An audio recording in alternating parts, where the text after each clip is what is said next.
Hello friends, kitchen magic with Monali या चॅनलमध्ये स्वागत आहे. आज आपण एकदम सॉफ्ट सँडविच ढोकळा बनवणार आहे. खूप सोपी पद्धत आहे. या पद्धतीने बनवलं तर खूप टेस्टी आणि सॉफ्ट इझी आहे बनवायची पद्धत.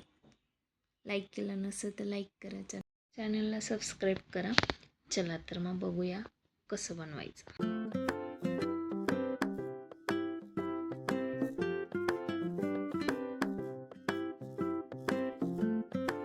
मोठ्या 4 वाटी तांदूळ घेतला आहे. रेशन तांदूळ आहे, त्याच्याने छान ढोकळा इडली छान येतो. उडीद डाळ, मेथी, मूग डाळ, पोहे पाणी टाकून स्वच्छ धुवायचं. मूग डाळ अर्धा कप घेतला आहे मी. स्वच्छ 2-3 पाण्याने धुवून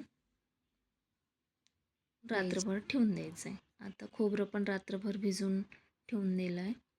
त्याला पण आपण सकाळी चटणी बनवणार आहे म्हणून. नेक्स्ट डे दुसऱ्या दिवशी आता त्याला आपण मिक्सरमध्ये फिरवून घेऊयात. पाणी निथळून थोडं थोडं पाणी टाकायचं आहे त्याला.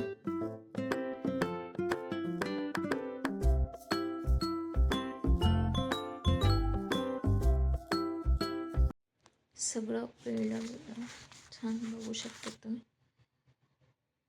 जास्त घट्ट आहे, त्याच्यात पाणी टाकून आपण करून घेऊ व्यवस्थित. आता आधी चटणी बनवून घेऊयात.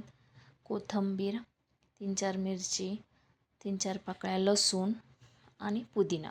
पुदिना असेल तरच ते सँडविच ढोकळा चांगला लागणार आहे. आणि त्याला आपण फिरवून घेऊयात. बघू शकता छान चटणी तयार झाली आहे. त्याच्यात थोडं मीठ टाकूयात. इकडं पण दोन्ही बॅटर तयार आहे. सँडविच ढोकळा बनवायचा आहे म्हणजे आधी एक बॅटर टाकायचं, त्याला 2-4 मिनटं स्टीम देऊन द्यायची आहे. स्टीम दिल्या गेल्यानंतर मग मी 4 मिनटं स्टीम दिली त्याला आणि व्हाईट बॅटर त्याच्यावर टाकूया. हे कारण का की ते एकमेकांना मिक्स होत नाही, म्हणून आधी पहिले ते बॅटर स्टीम देऊन द्यायचं.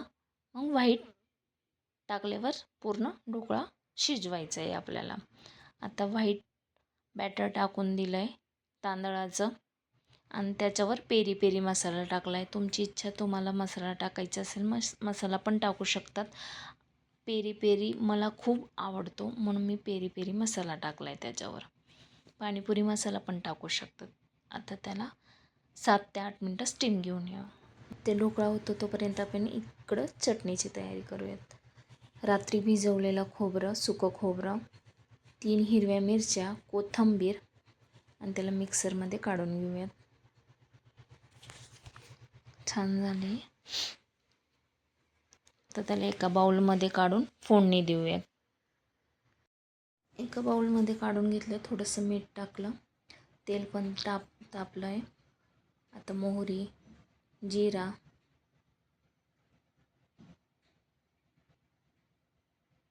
छान तडतडला की त्याच्यात कढीपत्ता टाकायचा आहे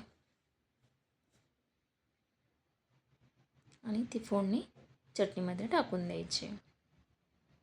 हळद असेल तर थोडीशी चिमूटभर तुम्ही हळद पण टाकू शकतात. आपली इकडे चटणी तयार आहे. बघू शकतात छान झाली चटणी. आणि वरून कोथिंबीर टाकली तर टाकू शकतात. मी आत घेतली होती, थोडीशी वरून पण टाकणार आहे. आता त्याला चाकूने कट मारून घेऊ.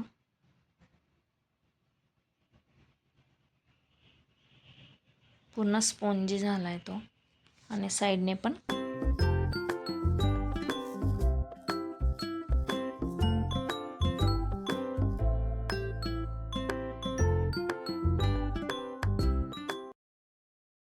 साठी तयारी करू.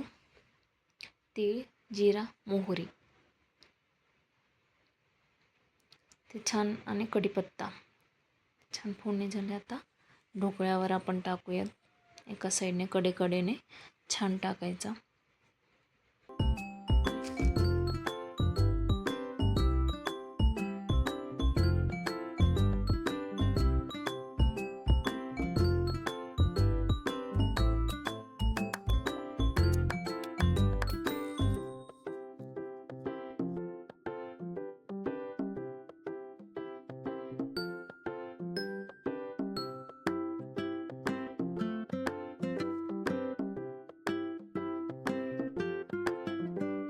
छान आला आहे. अशाच नवीन नवीन रेसिपीसोबत भेटूया. बघू शकतात एकदम स्पॉन्जी आला आहे, टेस्टी पण आला आहे.